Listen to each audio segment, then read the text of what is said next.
అంత అందమైనటువంటి జుట్టు, పొడవైనటువంటి ఒత్తైన జుట్టు. ఆ జుట్టును ఆ శివభక్తుడు చూసి, ఈ జుట్టును ఈ యొక్క వెంట్రుకతో నేను యజ్ఞోపవీతాన్ని వేసుకుంటే బాగుంటుంది అని అన్నాడు. తాను ఈ జుట్టు కావాలి అని చెప్పలేదు.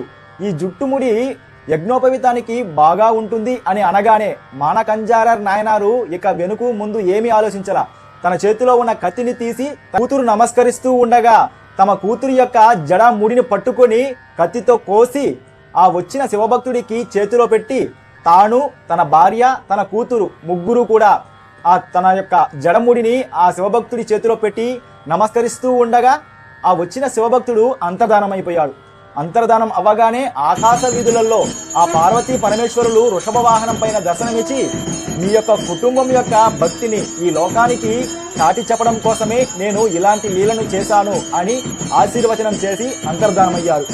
వెంటనే ఆ జడముడి మళ్ళీ పెరిగింది. తన కూతురికి కోసేశాడు కదా జుట్టును, ఆ జుట్టు యథావిధిగా మళ్ళీ అందమైనటువంటి పొడగాటి జుట్టు పెరిగి పెద్దదయ్యింది.